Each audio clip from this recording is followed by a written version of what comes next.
Hello everyone, welcome back to YouTube channel और आप देख रहे हो शेयरनॉमिक्स। इस वीडियो में हम निफ्टी का इन डेप्थ एनालिसिस करेंगे अगले हफ्ते के लिए। और पर नए हो तो चैनल को सब्सक्राइब कर देना और वीडियो को पूरा लास्ट तक आपको देखना है ताकि बेहतर अंडरस्टैंडिंग हो सके। और आप में से कोई भी शेयरनॉमिक्स के साथ जुड़ना चाहता है तो आप हमारे व्हाट्सएप ग्रुप को ज्वाइन कर सकते हैं, डिस्क्रिप्शन में लिंक दे रखा है। तो चलिए शुरू करते हैं विदाउट टाइम वेस्ट किए। अगर आप देखोगे निफ्टी का हम थोड़ा पास्ट देखें तो यहाँ पे अगर आप देखो 16,500 ये दायरा था और यहाँ पे निफ्टी का आरएसआई हो गई थी 80, यानी ओवरवोट हो गई थी। और ओवरवोट होने के बावजूद देखो 16,500 के बावजूद निफ्टी कहाँ गई है 18,000। इसे कहते हैं बुल रन। बुल रन में क्या होता है, जब अब ट्रेंड चल रहा होता है ना तो सारे जो नेगेटिव न्यूज होती हैं सारे डिस्काउंट हो जाते हैं पहले। और ऐसे में क्या होता है कि कुछ भी हो मार्केट को अल्टीमेटली ऊपर ही जाना होता है। तो अगर आप देखोगे निफ्टी ने यहाँ पे 16,500 को बनाया था और आरएसआई उस टाइम पे ओवरबोट हो गई थी। और उसके बाद अगर देखोगे आरएसआई नीचे आई, प्राइस भी थोड़ा नीचे आया और सेटल कर करके देखो कंटिन्यू प्राइस ऊपर गया और 18,000 हो गई। और इसी बीच अगर आप आरएसआई को देखोगे तो हायर आरएसआई पे निफ्टी ट्रेड करती थी और फाइनली फिर एक शार्प गिरावट आई। तो देखोगे 18,000 से जस्ट पहले ये गिरावट आई और लगभग ये 650 पॉइंट की गिरावट थी। और देखो इतने में ही निफ्टी हाईली ओवरबोट से ओवरसोल्ड हो गई। तो देखो गिरावट इतनी खास नहीं आई, लेकिन जो आरएसआई जो सेटल हुई ना वो लाजवाब थी।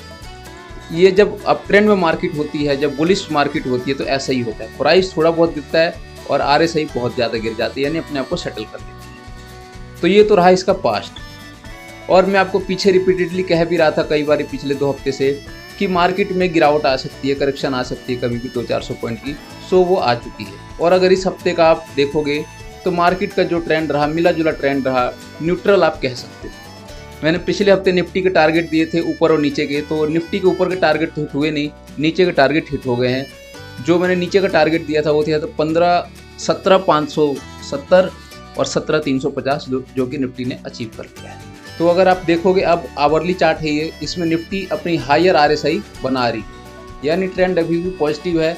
और अगर आप देखोगे तो मार्केट में कोई खास करेक्शन नहीं आ रही है। अगर आप नोटिस करोगे ना तो जब भी स्टॉक में गिरावट आती है मार्केट में एक बड़ा मूव फिर से आ जाता है। यानी ये जो मार्केट है ना बाय ऑन डिप, इस मार्केट में डरने वाला टाइम नहीं है। इसमें आप क्या करोगे, जब भी मार्केट में गिरावट आए आप माल भरना स्टार्ट कर दो। हाँ, stop loss, strict stop loss के साथ आप काम करोगे, मतलब अपने रूल्स फॉलो करने हैं आपको।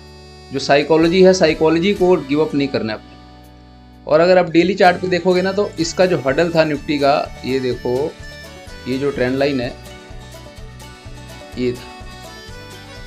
अगर आप नोटिस करोगे ना तो इसका जो इसने ब्रेकआउट दिया था और उसको इसने फिर से रिटेस्ट किया और इसके नीचे आ गया। अब ऊपर जाने की फिर से ट्राई कर, ऊपर जाने के बिल्कुल ऑन द वर्ज है। और देखो मार्केट जो है ना वो साइकोलॉजी के साथ खेलती है। जब पूरी दुनिया इंतजार कर रही होती है कि इसके ऊपर निकलेगी और ब्रेकआउट होगा तगड़ा और निफ्टी प्रीवियस हाई को टच करेगी, तब मार्केट में होता है हमेशा उल्टा। जैसा आप सोचोगे ना वैसा उल्टा होगा। रिटेल के हिसाब से मार्केट कभी नहीं चलती, मार्केट हमेशा स्मार्ट मनी के हिसाब से चलती है। अभी भी अगर आप देखोगे तो जब अभी भी पूरी दुनिया वेट कर रही है मार्केट के गिरने की, लेकिन मार्केट गिर नहीं रही है। जब सब लोग चढ़ जाएंगे ना, जब घोड़े पर सवार हो जाएंगे, तब मार्केट गिरेगी आने वाले टाइम पे। हो सकता है कभी भी नियर बाय में कभी भी ये चीज़ हो सकती है, लेकिन अल्टीमेटली आपको मार्केट को जाना ऊपर ही, अल्टीमेटली ऊपर जाना है। तो टेम्परेरी जो है वो गिरावट आती रहेगी, ये मार्केट का दस्तूर है। डेली चार्ट पे भी अगर आप देखोगे तो मैं रिपीटेडली कह रहा था कि आरएसआई ओवरबोट हो गई है। देखो आवरली में तो आरएसआई जो है वो कई बार 80 को टच करके ऊपर नीचे आ जाती है, चल जाता है, लेकिन डेली में ये ज़्यादा नहीं होता है। डेली में 1 से 2 बार होता है बस। तो डेली में जब आरएसआई 80 के ऊपर थी, लगभग मतलब 84 तक पहुँच गई थी, तो यहाँ से कन्फर्म हो गया था कि मार्केट में गिरावट आनी है। और सिमिलरली वही चीज़ हुआ, लगभग 650 पॉइंट की गिरावट आई।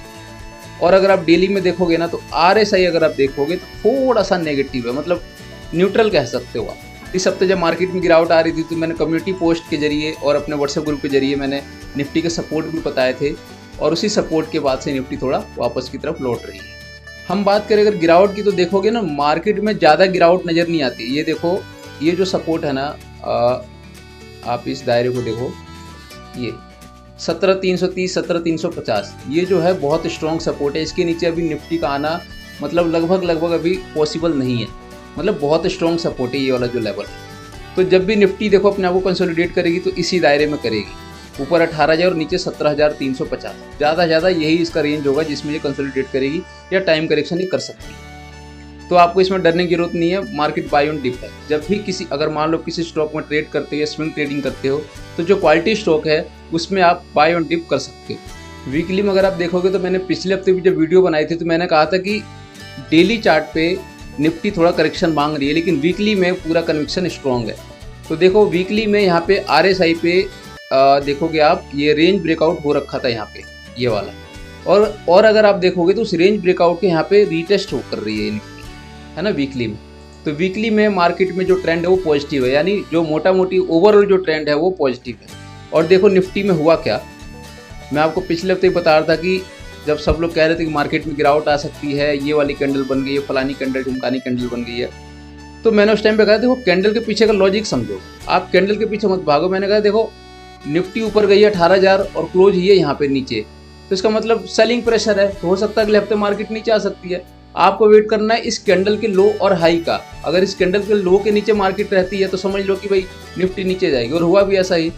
और अगर इस हफ्ते अगर आप देखो इस हफ्ते तो मार्केट में क्या हुआ है, मार्केट आई थी नीचे, कहाँ तक आई थी 17,350 तक, लेकिन क्लोजिंग कहाँ दी है, ऊपर 17,550 तक, यानी 200 पॉइंट ऊपर। और हाई क्या बनाया था इसने, लगभग 17,700 का। तो लगभग नीचे तो आई है मार्केट, लेकिन क्लोजिंग दी ऊपर की तरफ, तो मतलब पॉजिटिव कह सकते हो। सो अगले हफ्ते आप क्या करोगे, सिंपली आप ये वॉच करोगे कि भाई कैंडल प्रीवियस वीक के ऊपर क्लोज दे रही है नहीं, या प्रीवियस लो के नीचे क्लोज दे रही है। अगर प्रीवियस वीक के ऊपर क्लोज देगी तो ट्रेंड पॉजिटिव है, और अगर प्रीवियस वीक के नीचे क्लोज देगी तो ट्रेंड नेगेटिव है। सिंपल सा लॉजिक है, और इसके बीच में है तो न्यूट्रल है, इसके बीच में आप ट्रेड मारते रहो अगर आप करते हो तो चलिए डेली चार्ट पे चलते हैं, और मैं इस हफ्ते का आपको ऊपर और नीचे का टारगेट बता देता हूँ। तो अगर आप टारगेट देखोगे तो जो निफ्टी है, पहले मैं नीचे का टारगेट बता देता हूँ आपको। ज़्यादा से ज़्यादा अपने आप को 17,350 को रीटेस्ट कर सकती है निफ्टी, सबसे पहला टारगेट ये है। और अगर ऊपर सस्टेन करती है निफ्टी इस कैंडल के ऊपर, इसके ऊपर 17,723 के ऊपर, तो जा सकती है सबसे पहले 18,000 को टच। और अगर नीचे 17,350 को अगर निफ्टी तोड़ती है बाई चांस, ये तो मोटा मोटी आ सकती है 17,150, ये इसका मतलब हाईएस्ट लेवल है नीचे।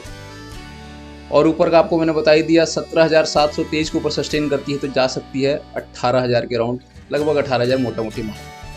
और 18,000 के ऊपर सस्टेन करती है तो इस कैंडल पे जाएगी 18,135, 35 या 60 मान लो आप। और दूसरा होगा 18,350, ये इसके ऊपर और नीचे का टारगेट है। और आपको क्या करना है इस हफ्ते ट्रेडिंग स्ट्रेटजी में आपको बता दूं। देखो जो आपका स्टॉप लॉस है ना, अगर आप नोटिस करोगे तो मार्केट क्या कर रही है, स्टॉप लॉस को हिट कराने के बाद चलती है। तो स्टॉप लॉस आपका जितना होगा उससे थोड़ा नीचे स्टॉप लॉस लगा लेना, क्योंकि स्टॉप लॉस हिट होगा और उसके बाद चलेगी तो फिर होगा कि आपका सौदा बिक जाएगा और मार्केट ऊपर चली जाएगी, आप देखते रह जाओगे। तो थोड़ा सा स्टॉप लॉस को आप नीचे लगा लेना, हल्का सा। और अगर आप किसी स्टॉक में स्विंग ट्रेडिंग कर रहे हो तो अच्छी क्वालिटी स्टॉक में आप ट्रेडिंग करो। और क्या करोगे आप, बाय ऑन डिप आप स्ट्रेटजी अपना सकते हो। अगर कोई मेजर ब्रेकडाउन नहीं आ रहा तो आप बाय ऑन डिप कर सकते हो। सो उम्मीद है वीडियो आपको अच्छी लगी होगी। अगर वीडियो अच्छी लगे तो आप चैनल को सब्सक्राइब करें और वीडियो को शेयर करें। Thank you.